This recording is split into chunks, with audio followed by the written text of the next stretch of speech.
Bonjour, je m'appelle Erin Cox, physiothérapeute. Je vais vous parler des biomécaniques au niveau du coude. N'oublie pas que le coude, ça inclut l'articulation huméro-ulnaire, huméro-radiale, ainsi que l'articulation radio-ulnaire proximale. Donc, juste un petit peu par rapport avec les surfaces articulaires. Donc, si on prend notre coude, on a le côté médial qui est plutôt notre ulna, puis on a notre os radial du côté latéral, puis entre les deux, on a le radio-ulnaire. Juste à noter que le radius est situé un peu plus devant ou plus vers l'antérieur que l'ulna. Donc, ils ne sont pas vis-à-vis une de l'autre, une à côté de l'autre.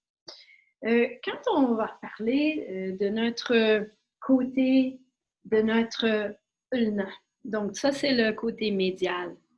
Je veux juste que vous voyez que on a une situation où on a l'ulna qui est en forme comme ça. Et c'est pas une surface complètement plane, hein, parce que c'est concave dans la direction antéro-postérieure. Donc, quand on parle des planes, des surfaces articulaires, on va prendre ça, on va imaginer que ça, c'est comme une bolle. Puis le plan articulaire, ça va être juste le fond de notre bolle. Donc, ici, c'est le nœud. Ici, c'est la longue, l'axe de notre os. Mais pourrez-vous voir que mon axe ou la surface plane de mon articulation n'est pas la longue de l'os, mais est angulée comme ça. Donc, pensez à ça quand vous voulez effectuer vos mobilisations. Ça veut dire que si je veux faire une distraction, ça va être dans ce sens-là et pas la longue de notre ulna. Donc, si je vais mettre en position, la tête est là-bas, là, il faut d'abord que le côté de ma main du côté médial soit sur l'ulna. Puis, notre surface est pas la longue comme ça, mais c'est comme ça. Donc, si je veux faire une décoaptation, mais il faut que je fasse la faire au niveau perpendiculaire de la plane, la surface, le plan de mon surface articulaire. Donc, ça veut dire que si je veux mobiliser, je vais aller aussi dans le sens comme ça pour antérieur ou le contraire pour le postérieur. Donc, moi, je pense toujours que je suis à peu près à un angle comme ça. Donc, c'est à peu près peut-être 30 degrés de la surface, la longue de l'os, comme ça. Donc, je pense toujours comment, si je veux faire un glissement antérieur, ça va être dans cette direction. OK? Donc, j'imagine une ligne qui est à peu près à 30 degrés antérieure de la longue axe de mon ulna. Donc, je vais aller glisser vers l'antérieur comme ça.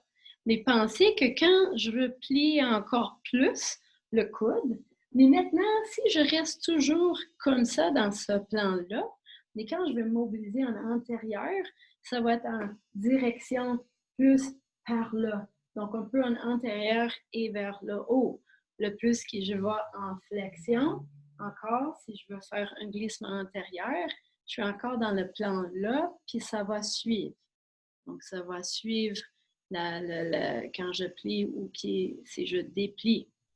Également, si je veux faire un glissement postérieur pour aider l'extension, si mon axe est encore comme ça, mais maintenant, il faut que je glisse plus dans cette direction pour m'aider à faire un glissement postérieur.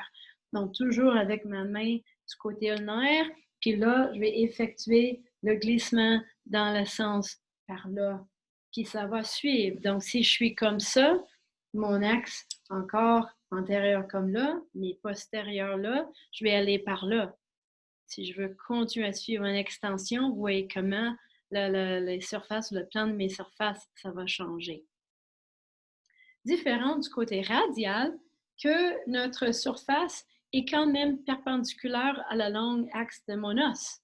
Donc, si je veux décoapter, je vais en perpendiculaire, je vais du côté latéral, puis je peux tirer la longue de l'os.